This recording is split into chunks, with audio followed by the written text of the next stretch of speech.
Hello, everyone. Welcome to one more podcast of the Athletic School.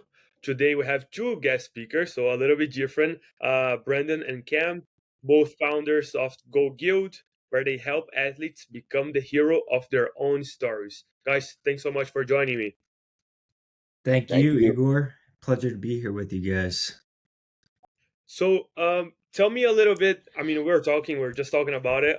What's the Go.Guild, and how did you guys start that? Brandon, go ahead, man.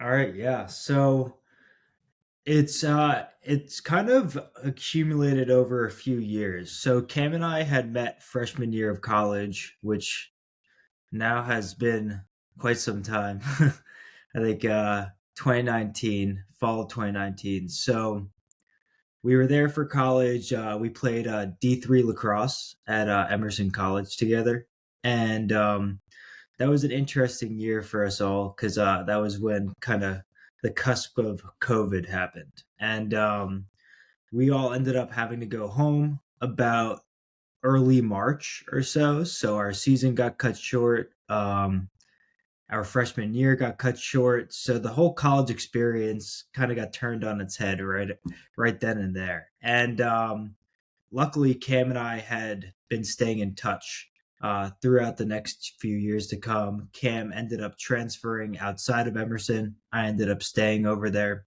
So I've been in Boston for the past 4 years or so. And Cam has been out here in California and now in Arizona. And this past summer, I decided to move out post college to move to California to pursue film.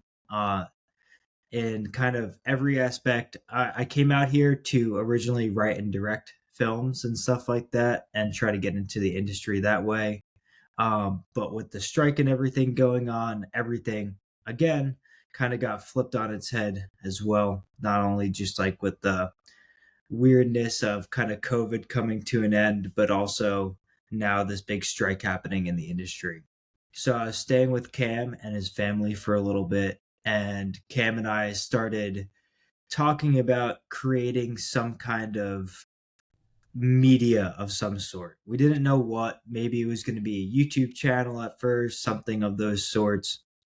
Cam was really interested in the whole ideals of who these certain guys were, especially like a Solbra and stuff like that, and how they were able to have an impact on their community while kind of not remaining anonymous per se, but still kind of remaining on that field of not being like an influencer or a quote unquote like influencer, just directly being like, you want to be like me, but more being an encouragement to be your best self or your best version of who you want to be.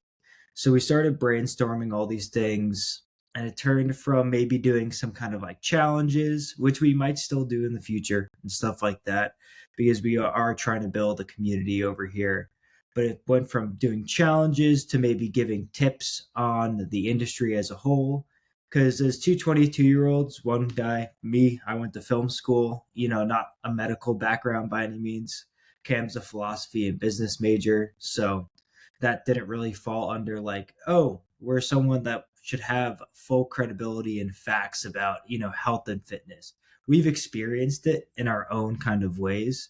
Cam and I both have been through major injuries. I just came out of surgery 2 years ago. Cam just came out of surgery a year ago, or no, 3 years ago, 4 years ago, Cam. 4 years ago.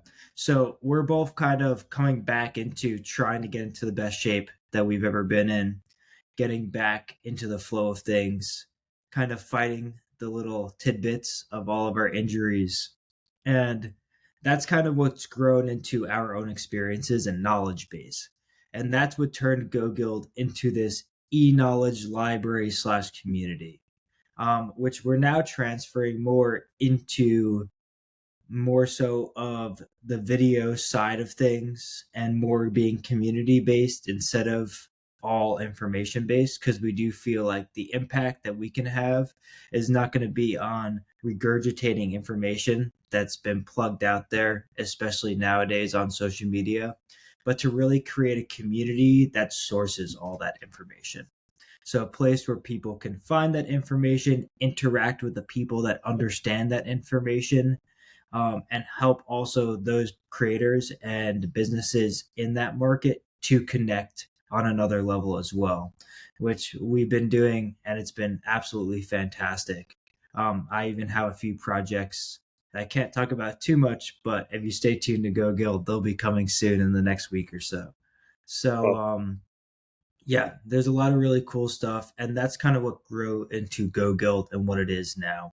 mhm. And as we move forward, we're just trying to grow into bigger and better things. And I actually just wrote down this one thing yesterday that I just want to read about what Go.Guild is and what it embodies. So I wrote go because our motto is go. So quote unquote go period. And that's what Go.Guild is.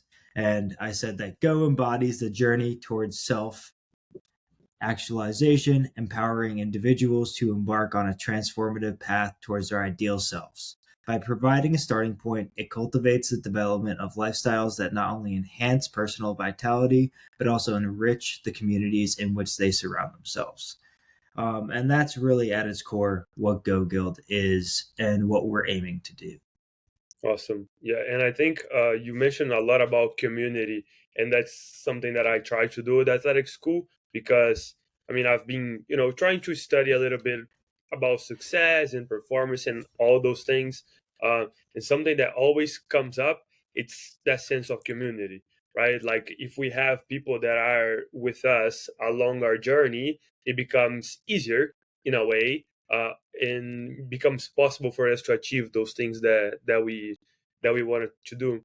Um, so I guess my next question, is something that came up with while you're talking, is: do you guys think you can help someone that doesn't want to be helped? Because I feel like, especially in this industry that we are talking about, there's a lot of athletes that they don't want to go the extra mile, they don't want to read a book, they don't want to listen to a podcast, they just want to get to the field on Saturday and win. But I think we know that that's not really how it works. So you guys think we can help someone that doesn't want to be helped, or should we just focus on the people that want some type of help? I mean, I so have Brandon it. and I both come from coaching backgrounds, so it's like Yeah. interesting to hear that too. Um, I guess the way that I've always recognized it is there's one of two things that I think there are the options. I think either you have it in you or you don't have it in you. I was always someone that wasn't necessarily some win hungry guy, but at the same time, I wanted to play well at my sport. I wanted to be good. So I was always willing to learn. I was always willing and wanting to be a sponge, for my game, which is lacrosse. Now, on the other hand, I think when I'm coaching someone that's dealing with, a lack of purpose and they don't want to, involve themselves any more than they already are and they don't want to learn. I kind of everything is psychological when it comes to sports. At least 90% or 80% at least is just the mental part of the game. Everything else that happens is just the physical, right? That's why you get guys that are like a Cristiano Ronaldo or a Messi or a Ronaldinho. These guys, they have a different mindset. I mean, they have the same skill package as almost everyone at that top level. But what Mhm. separates them is their understanding and their mentality. Ultimately, that's literally what it is. And I think most people could agree on that. Obviously, there's some certain skill thing differences, but when it comes to those types of players, I usually, as a coach, um, I don't over encourage them to get better, but I also don't under encourage them to get better. And it's almost like you're leaving a trail of breadcrumbs along the way until they reach to the final goal of like, oh, like this is great. I want to get better. Like I actually want to get better and because I'm enjoying myself. Mhm. Um, I mean, there's the amount of kids that we've had to deal with that literally will not put in any effort into the sport. It's like unreal. It's like you're just sitting there, you're like, oh my gosh, this is making me crazy. I mean, it happens in the collegiate level too. You have Mm-hmm. guys that, um, I'm in I'm in my COVID year. I'm in my 5th year right now. So there's a lot of guys that, it's like old dogs, no new tricks, and they kind of want to stick to the script or stick to their script, and they don't want to be a sponge and learn more. And there's always room for learning more in any realm. Um, so, I mean, what would I say to those people? I think, again, there's always more to learn, and if you're not encouraged by your own drive and your own motivation to learn, I think you're either going to find it the ugly way or you're going to force yourself to do it. I don't Hmm. think there's an easy path of just being like inspired immediately. If you're already not inspired, you're going to find out those one or two ways. You're going to get hit in the mouth one of the days and it's going to be an awakening, or you're going to look at your game and be unimpressed with your game and, want to make changes. Yeah, 100%. I really like that. So as you guys mentioned, you both come from a coaching background, um, and when it comes to coaching and as players as well, leadership it's a big thing, right? And something that you guys talk a lot about too. So what does it mean to lead?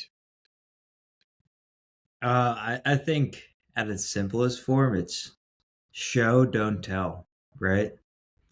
So, especially as a coach, it's being already that person that you want your players to be. So when you're out there and you're going like, "Oh, do this or do that." When you're able to put yourself in the position as a coach to be like, "I've been here before," or "I've done this," or "I am doing this right now in some kind of extent." Obviously for me right now, it's like not like I'm playing lacrosse, Mhm. at a highly competitive level anymore because I'm out of college. But I'm still, getting up early every day, putting in the work, whether it be for, money or anything, any projects I'm doing, my fitness, my health. So by being able to do that, you're more authentic. And there's almost like an energy that it gives off when you can kind of be in that position and kind of be that for your players. Mhm. So when they see you putting in the work as a coach, it's kind of hard for them to not put in the work. And I think that also goes for before like people who might be uninspired or, don't have that thing in them per se. I think for a lot of them, it's really about understanding their potential that they have. And a lot of those kids that aren't there, and maybe are on the lazier side and don't want to put the work in, I don't really think a lot of times it's because they don't have the potential to do it. It's just because they don't understand the potential that they have. Mhm. Yeah, they almost like And are that's, clouded by something that, yeah. whether it's like they genuinely don't like the game or they haven't learned to like the game, or maybe they just think that they're okay with where they're at. So, Mhm. Yeah, yeah, that but makes I sense. think, sorry, Brandon, just not to cut you off, but No, you're good. um, there is an aspect when you are in a position like being a coach. I mean, there's been times where in high school I was, the captain of a team or, one of the top dogs, and be embodying something. And Brandon's 110% right. I mean, it is action over anything. And, you know, there's so many like connections between Go.Guild and what it is. You have the word go, which is the embodiment of action. So without going and doing, there's no, courage and conviction. You cannot have a stable rock of a leader if you don't see, the action itself. Mhm. And it doesn't necessarily have to be the right action or the wrong action or the good or the bad. It just has to be something where you're putting your whole self and you're personally sacrificing yourself for the betterment of your team and your teammates, Mhm. um, or your players that you're coaching. Yeah. Um, it's about inspiring others, um, by confronting those challenges and showing that you're willing to risk it all, um, just for the team's beliefs and for what it may be. Hmm. So there's a lot of different aspects that um, kind of fall to the wayside when you're talking about being a leader. I mean, I think some people think it's like the hoorah speech, or it's someone that can hype them up during the game. I think, I mean, Brandon and I have, when we used to play, there were a lot of games where we would be down, X amount of goals. And, how are you going to be a leader in those moments where, I mean, you definitely know yourself. It's like you're down by 2 or 3 goals, especially in soccer. That's a huge feat. Hmm. How are you not going to let and allow your teammates and your own soul to get the life force sucked out of you? Like, how are you going to stay in the game and stay committed to trying to chug back, Yep. especially at the impossible feats? I mean, there's a special magic to it. You see all the greats do it. They're you see LeBron versus Golden State Warriors. It's like they're down. Was it like 3-1 with one game to lose against the Golden State, and no other NBA team had ever won back from that sort of deficit, and they ended up doing it. And it's like, you know, Yep. there's times like this in sports where it's almost nearly impossible to do it. Hmm. And that is exactly when, you know, for a lot of the time you see the true leaders of sports really pop out. It's not in the times where you're racking up points and things are easy. It's definitely the times where it is absolutely the worst case scenario. And maybe you're not able to pull yourself out fully, but you're able to combat that and show that you don't care whatever the scenario is. You have a personal conviction, not only to yourself, but to the team, and that you're willing to go the distance. Yeah, I mean, it's easy to be a leader when we are winning, right? There's no problems, everyone gets along and everything. But Oh, I love when it. things, I love it too. It's the easiest thing. I get to laugh. yeah, Brandon and I are on the sideline. We're goofing around. This is great. We can goof yeah, around with the teammates or the kids that we're coaching. yeah. But yeah, you're 100% right. There's a term called skin the game, which is, I think, is Nassim Taleb. He has an entire book about it. It's basically leaders should be skin the game. And there's a interesting story. I think it was like, in Brazil, they had engineers from helicopters, and they were working on helicopters and everything, but they always had a problem, and they would get in an accident. The helicopters would go up and then get in an accident, it would stop working, so a lot of people were dying, getting accidents and everything. And then, I don't know, the boss kind of told the engineers, like, okay, you guys made the helicopter, but now you're gonna go up and fly in the helicopter as well. And it was crazy because none of the helicopters after that had any issues, right? They had a skin in the game. So I think for leaders, if they don't have skin in the game, they can come to the podcast and talk about leadership, but what are they gonna do when it's 3-0 to the other team, when players don't like each other, when things are terrible? So I think that's where champions are really made. There's a interesting video. George St. Pierre, a UFC fighter, Of course. um, he comes to his coach, like in timeout or something, and he says, "Oh, I pulled my groin." And then his coach said, "Well, I don't care. That's where champions are made, right?" So like, that's, I know it's not in a sports game, but like, I mean, it is what it is. I mean, there's not much to it, right? So you either figure out yourself, or go be an average person, a loser on the bench.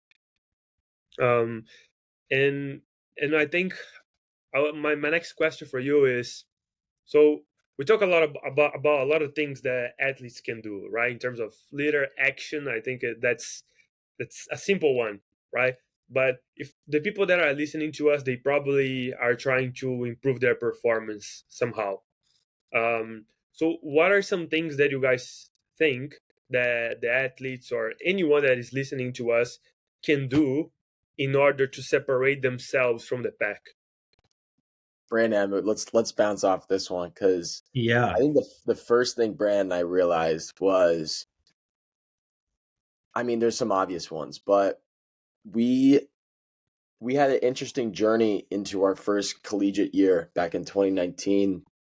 We decided to go like way off the wagon after watching a documentary about plant-based athletes, and there was a considerable and uh, it was interesting. There was a considerable amount of athletes that were switching that way and that were actually performing at high levels.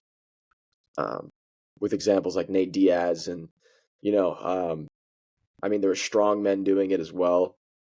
And we did the whole plant-based vegan thing for the majority of our freshman year, and it's because we'd been eating the American standard diet for so long that anything in terms of switching up our diet and in cleaning it out was going to work amazing for us. So just in a general thing, I mean, I would just say, like, obviously nutrition more than ever. I can't understate that, because at the D3 level, at the D1 level, at club level, whatever it may be, I mean, the stuff that athletes are genuinely fueling themselves with, and they'll be not honest to say, but we see this, time and time again. It's like Chick-fil-A, In-N-Out, but it's like that is the normal, like that is the standard. Even during tournaments, like during it, During not even like games, during after, tournaments, like pre-game French fries,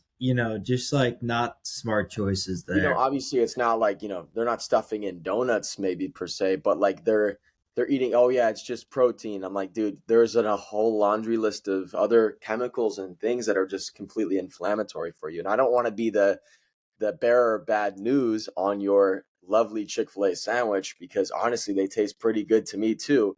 But we both know it's like, it's no bueno, like when you want to be a top performer. And I think there's a level of discipline to that.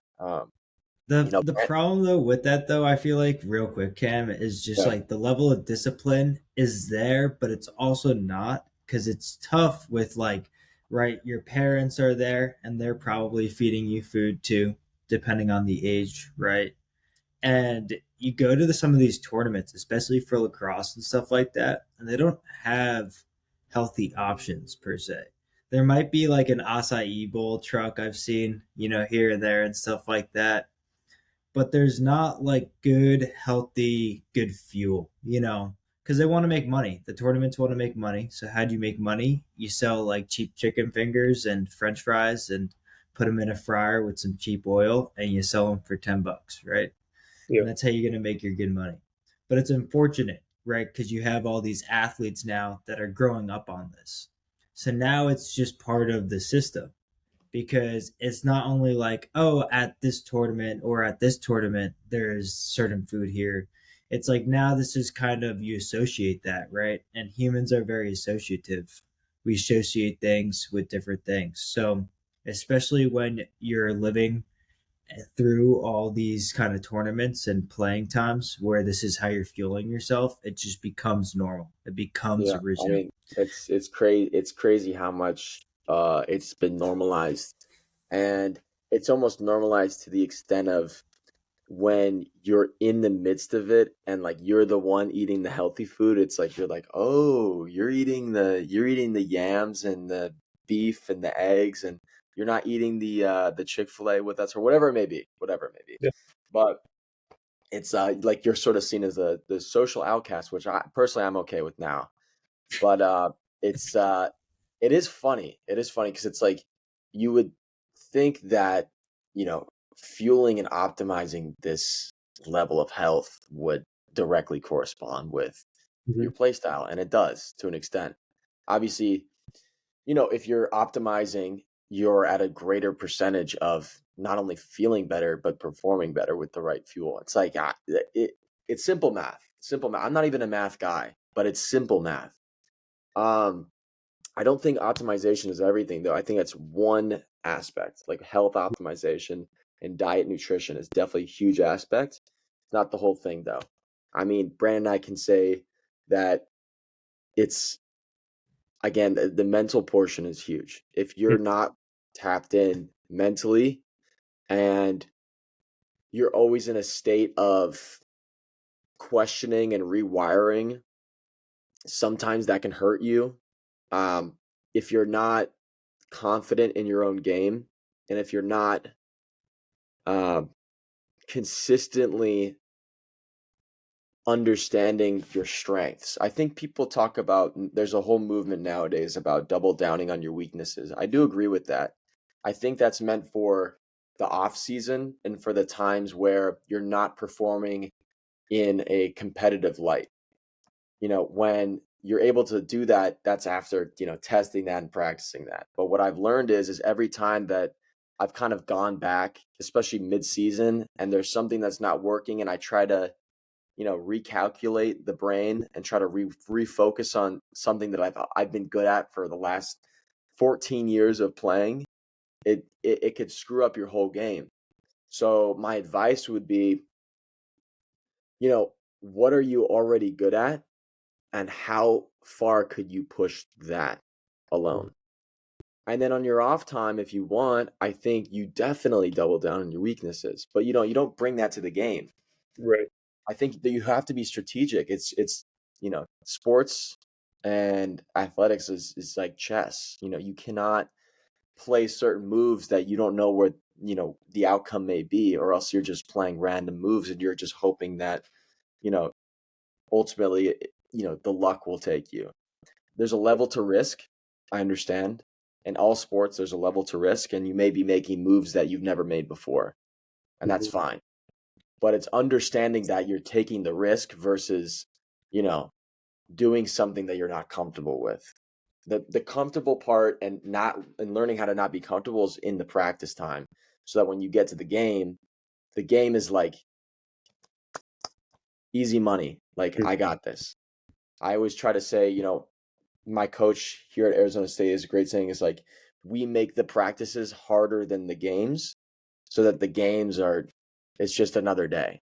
The game, if anything, the games are so easy that we end up enjoying them and we dominate. So there is that whole side to that mental side as well. You cannot expect to go into a game and do stuff that you haven't done without having practiced it. So that's why I always think doubling down on your strengths is a good thing. I know it's not the whole David Goggins thing, double down on your weakness. I just kind of have an ulterior approach. But Brandon, do you have anything like mentality wise? Yeah, I mean, I think definitely with mentality too, it's also about discipline. And it's the cumulative discipline. Yeah, It's we not talked like, about the food discipline too. yeah, it's not like just, the week of the game or whatever, right? I'm going to be very disciplined. It's what you're doing in the off season. It's what you're doing on that Friday night, especially for college athletes and stuff like that. Yeah. And that is all so, so, so cumulative, and it gets you into a rhythm of things. Having that pregame ritual, whatever that is, and not letting anything stop you from getting that done. Because that's what's going to get you into the proper mindset to perform at the highest level. And I think a lot of people too, that's one of their biggest problems. You get really talented athletes and they have discipline, but they don't have good discipline that allows them to perform at that peak. It's going into a game and they need those few extra shots, in whatever sport, to be quite honest, to either get the basket, get the goal. And it's like, oh, I wasn't tuned in fully. It's like you need to be there before the game, right? And I've seen some really good athletes. I've even coached some really good athletes, and I'm coaching good athletes right now. That sometimes that's the problem. It's that accumulative discipline of like, what are you doing on that day-to-day basis that makes and ensures that you're going to be able to play at your highest level. And it's so, so, so important. And I've noticed that, like, even for Cam and I's captain at Emerson, He was one of the strictest guys with everything he did. His sticks had to be a certain way. He never left his sticks in the locker room. They were always, pristine and freshly taped. And obviously, this is for lacrosse, but this kind of applies to anything, right? Yeah. And before every game, he was at the games 2 hours early, getting ready, doing X, Y, and Z. And to be honest, as a college athlete, I didn't develop that full discipline. But I've learned later now, I'm like, that's something that I was lucky enough to have in high school. And then I kind of lost it going into college. And those are really important. It keeps you going and being able to play at the highest level. And if you really look at those top athletes, you look at a Kobe and all these guys that played at the highest level, they were the ones with that strict pregame ritual and strict discipline going into games and outside of games on a daily basis that they made sure that they got done. And that's a cumulative. Even for me right now, like I'm trying to run a marathon, so I'm training and stuff like that. I do yoga every morning. If I miss that one morning of yoga, boy, do I feel it, and it's accumulative. So, like, I missed 2 days ago, and I was just doing it this morning, and I'm in my head, dude, I'm like, that one day screwed me up so much. I'm like tighter in places that I'm usually pretty loose in, stuff like that.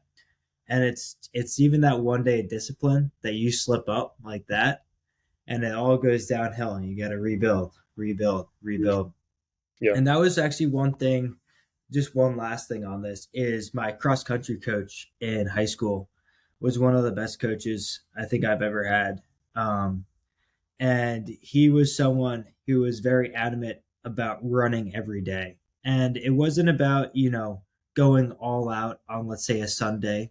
You still had a rest day per se, but it was about keeping movement going.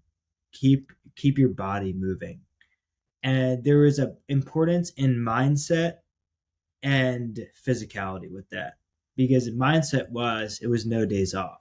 So when you got to the race and you were tired, it was just another day, right? Because that Sunday you're tired, it's just another day. But also on a physical standpoint too, you understand that the body needs rest, but the best times that you can get rest are optimizing your sleep, Mhm. and making sure your body's attuned with the proper nutrition, right? And making sure you're getting rest on your days that you're working out.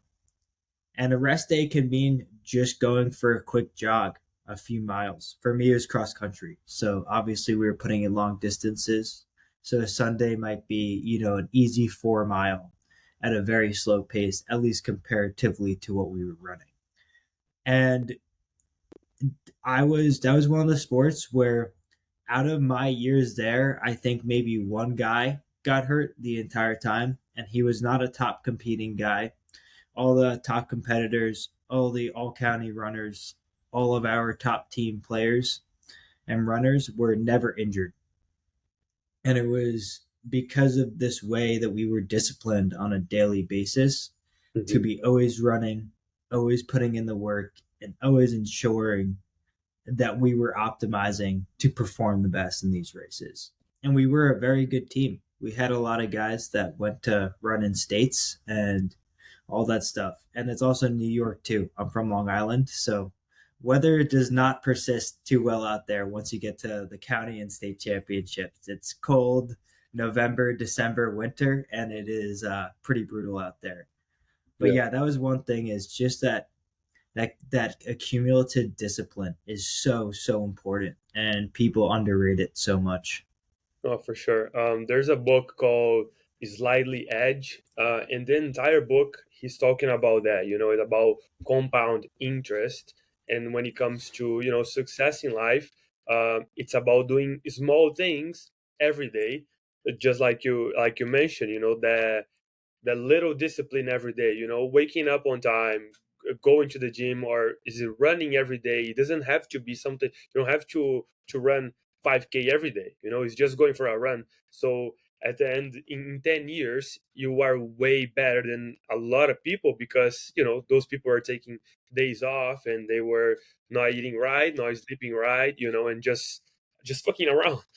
So yes, that makes a lot of sense. And I think there's a lot of layers when it comes to performance and all the things that we're talking about here. But I do agree that mindset is probably the biggest one. So Yeah. I guess my next question for you guys is, what's the main message you guys are trying to share when it comes to to the idea with the Go.Guild? I think the main message, at least for us, I always think that I was talking to a mentor of mine, and he was sort of saying, like, he has his company. It's called Consistency Academy, and our company is called Go.Guild. And after thinking about it a little bit, it's almost like a projection of what you want to become, what you want to be. And I think for Brandon and I, me being a philosophy major, Brandon being a film guy, there's a lot of thought process involved. There's a lot of thinking. But one of the things that we realized is we would sometimes overthink and sort of stagnate in that thought process and that strategizing process rather than just, going. And with all this information and all this saturation of information that's out there, a lot of people don't know where to start, and they don't know, oh, do I use this workout program or this workout program? Do I train this? Do I train that? What kind of diet do I eat? Am I using the right gear? Am I wearing the right cleats? If I'm not wearing the CR7 cleats, am I really that good? Is it everyone's overthinking the process of, especially when it comes to athletics. They're overthinking their own game. They're overthinking in the game, and it's sort of the name Go.Guild was a complete projection. It's really something that we wanted as our own selves, so we kind of did it for ourselves. And I think people just sort of gravitated towards it because of the message. Mhm. You have the two parts. You have the go part, which is just going. We didn't really have a congruent idea, but we knew we had something. Something was there, and we had to put it out there. And then the guild part was just like the collective. That's the community that we talk about. So now we have this philosophy paired with the community, and conjoined, you create a mastermind. Um, so yeah, I mean, for us, it was like we want to be people that are doers. That's why it's like we're the goers. It's corny in itself, but it really works because there's just way too much in this world. There's way too much uh, just saturation of thought. Too many people are in their heads, and they're not taking action on their life whatsoever, and they're living in their own minds too much. And I've been there, and I think Mhm. Brandon's been there too. And that's sort of why we came up with this, is like, let's take action 110%. I mean, being a philosophy major, Socrates talks about two things. There's the two highest goods, and the first highest good, number two, which is not as good as number one, but number two, the highest good, is understanding and having knowledge, right? And accumulating knowledge. And the best, highest good is using that knowledge into your life and integrating that knowledge and taking action on that knowledge. So Mhm. having the understanding that, um, I should probably go do this, and then taking that and transmuting that into reality and creating your truth and your reality is the highest good. So for us, go is that beacon, taking Mhm. action. And it's not talking about taking action. Like, from here, what I take from here, hopefully I can input into my real life. Yeah, that makes sense a lot. No, I think Cam's kind of hit it on the nail with Hmm. pretty much all of that. Really, one more thing that I'd like to add is the mentality behind Go is, if you do fall behind, right, you miss that one day, it's not about letting that get to you. It's about going the next day Mhm. and starting again. Or maybe not even the next day. You miss a morning workout, you're tired at nighttime, you get home, you're tired, maybe it's cold out, I don't know. Right? You don't want to go outside and you just do it. Yeah. Maybe it's not 100%, but you just do it. And Mhm. then you're back into it. And that's really at its core where I think a lot of people need it right now is a lot of people they go, "Oh, I missed the one day in the gym. Now next week, Mhm. tomorrow." Yeah. And it's like, no, just do it now. Just and that's why we're like just go.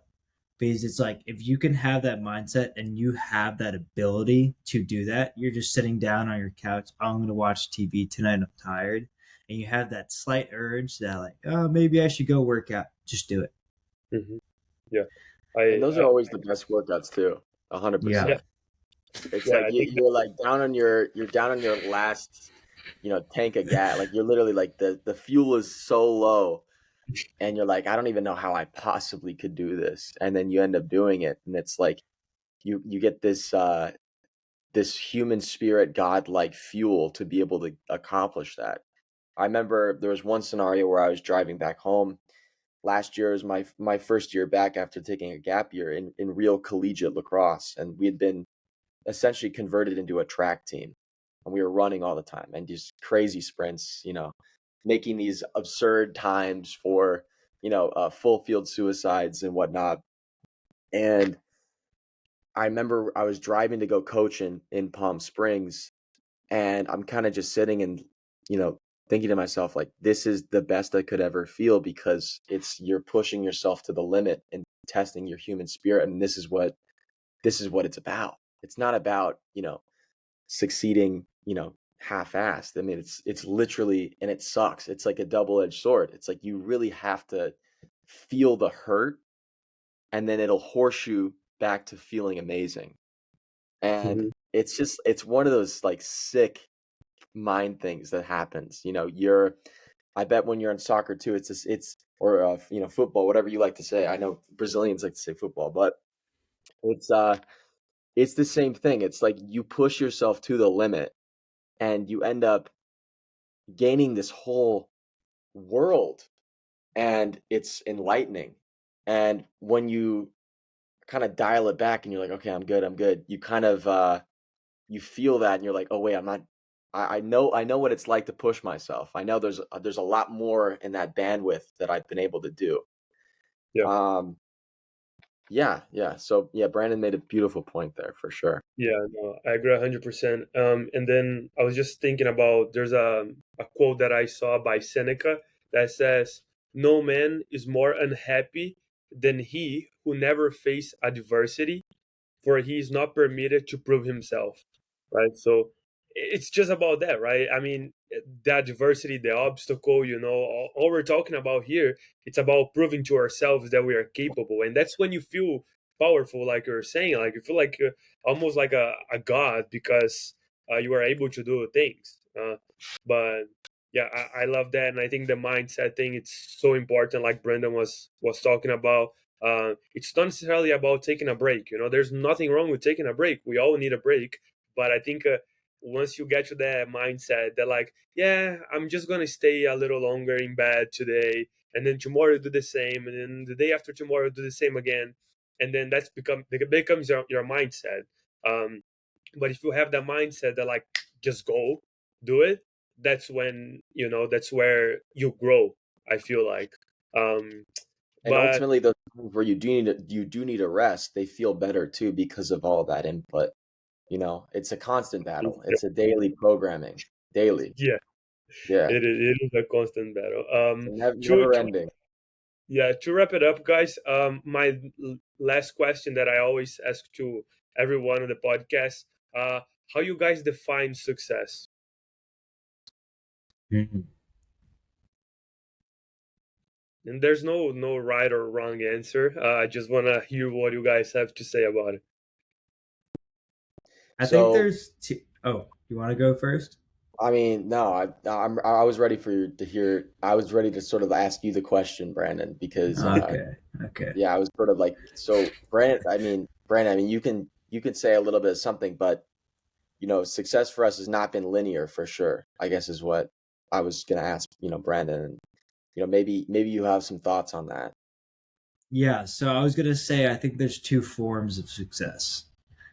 So there's the immediate success, right? So you finish a workout or you win a game, you accomplish something.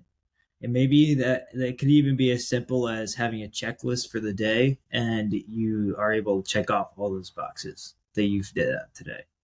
That's a success. Those are the small successes. Mm-hmm. And then there's the larger successes.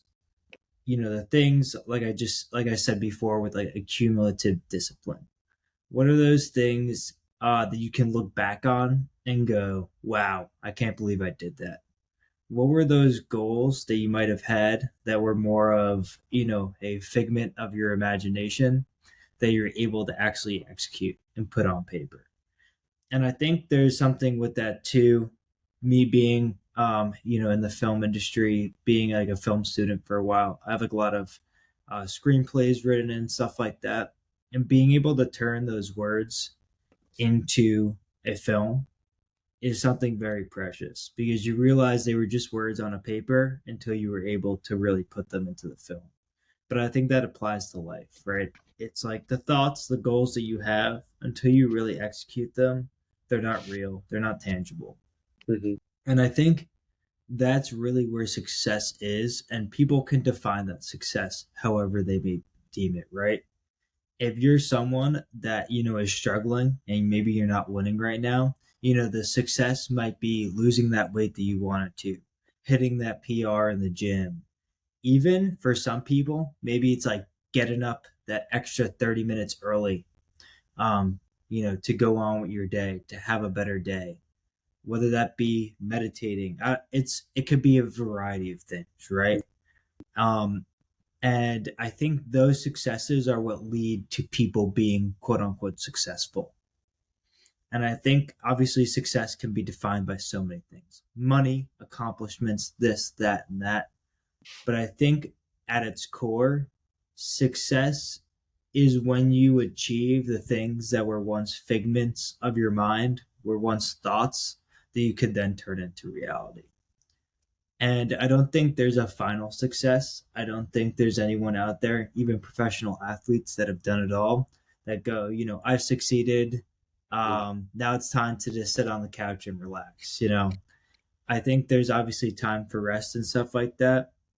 But real success comes from, putting in that work. And, maybe it sounds a little bit grim, but, when maybe you're on your deathbed that one day, you can look back and go, I did everything I could do. I did everything I was capable of. I think that goes back to like a David Goggins quote. He's like, what if you're at the gates of heaven and God's like, this is what you could have been? Mm-hmm. But I think that's kind of what defines success. But it's not regretting what you've done in the past, it's what you can do now moving forward. And that goes back to, go, and what our motto is at Go.Guild. Yeah, we do a post where we talk about success, failure, and in the middle there's this section called stagnation. And I would pair success and failure as um, kind of two ends of the coin of the same coin. And it's interesting because I think people now more than ever, I think there's a lot of people goal striving, and there's people that want to overcome whatever adversity there is in their life. And once they realize that those things are paired, um, I think people could understand that it's really at the end of the day, the success, at least for me, has just been experiencing and overcoming the adversity of the human endeavor, just like living day to day. Mm-hmm.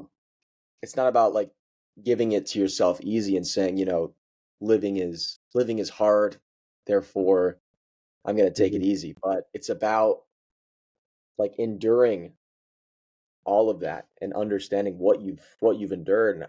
And yeah, there's another Goggins thing. It's like you get those cookie jar, when you're going through a living hell, you have to be able to look back on a couple things, or one, even if it's just one thing that you've done right, one thing that you've done good, and you can apply it to that moment and say, if I can do this, then I can keep doing this. I kind of wrote something with that question having been prepared. I said it's not defined by the accolades received, but by the scars earned through the relentless pursuit and overcoming adversity.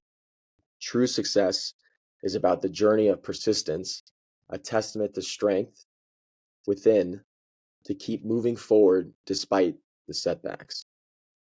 I think that Brennan and I, especially having started this company and being athletes, we realize that the accolades, the games won, those were always huge to have, always huge. And it kind of comes back to that double-edged blade thing where the failures to us have been the most pivotal moments, the moments where we hit rock bottom in any form. There is that beautiful play between the two. And I think when you put that together and you package it together, that true success is going through it all, is going through the human endeavor and still having the spirit to keep on fighting. I mean, you watch movies like Braveheart. I'm forgetting the movie's name, but Brendan, maybe you can remind me. It's the World War II movie where the guy's the track guy, and he's holding the log over his head. Oh no, I And know what yeah, movie there's you're this talking famous about. scene where this guy's holding the log over his head, and he's a prisoner of war, and the officers are telling him to hold the log over his head and keep it there. If he drops it, then they're going to shoot him and kill him in front of everyone. And he holds it there for, I think, a couple hours. This giant log, and it shows you. And by the end, I think at that moment, they were saved by the U.S. Army. But it shows you it's like the resiliency of the human endeavor and the spirit is everything. I mean, your life force is everything, and that's true success to me, is pushing yourself to those limits and understanding your own limits. That's what we're here for. I think it's like there's no other explanation for it to me. I bet as an athlete as well, it's probably the same thing. It's seeing how far you've come in your trajectory and looking at yourself and being like, wow, like not only could I absolutely like kick my ass, like I could kick my former self's ass in this sport, but you can sort of see the sort of change that's happened completely from your previous self. And if it was good change or bad change, and you get to dictate that. So yeah, 100%. Yeah, I mean, I think everything that happens in life is neutral. It's just up to us to decide if it's good or bad. That's where that But mentality comes from, yeah, whether you want to make that, you want to perceive it as a good thing or a bad thing. It's your life. It's your life. It's your spirit that will carry you into whatever realm that you want to carry yourself into. Which is why we were talking about before. When there's someone that doesn't want to play the sport, what good is it for me as a person, as a teammate? I want to push all my teammates. As a coach, I want to push all the kids. But if they don't have it in them, there's no reason for me to do that. I'd rather them find it out for themselves, and then they can have their own unique individual experience. I think they have to. I don't think there's another option. I don't think you can give it to them. You can't give it to them on a platter. It's from that. But another thing is like too, it's like the Rocky movie, right? Like a lot of people think like, oh yeah, Rocky in the end he ends up winning, stuff like that. But he gets his shit rocked for the entire movie, right? Even up to the last fight, even up to getting the crap beaten out of him by Creed, and he's on the ground. And they're like, "Don't get up." Even his coach is like, "Don't get up," and he still gets up. Why is he getting up? Like, in what reason is he getting up? And you can't explain it other than just the spirit, But that's success right there. It's not even him winning the fight; it's him getting up in that very moment. That's the success. That's where it matters. And that's how you know that you are on the road to success. If you could get beat down that badly, even in sports, right? You lose that game that you shouldn't have lost, you get beat down and you fix it and you correct it for the next time. You do everything in your power to muster yourself back up and get back in that ring to fight again, get back on that field to win that game. And that's where that success is, I feel like, too. Right? It's defined by that moment, not by the medal or the trophy. It's defined by that moment that you say that I'm not giving up. I'm gonna keep moving forward. 100%. Yeah. Guys, I appreciate that.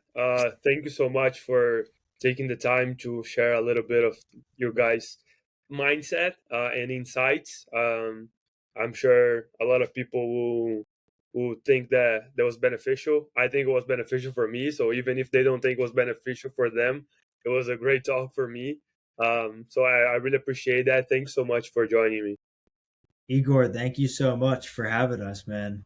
It's a pleasure. You got an awesome podcast here, and we'll be staying tuned. Hopefully, we can bring a few more people to your podcast to Awesome. join this awesome I community. think it's a fascinating talk, and I think athletes, coaches around the world will always want a place to talk about something like this. Yeah. And keep doing what you're doing, because at the end of the day, is what we realize is, your thought process might be weird, might be different. Your The way you carry yourself might be whatever it may be, but you're going to have people at the end of the day that are going to want to hear things like this and going to want to have these discussions. So, For sure. Yeah. yeah.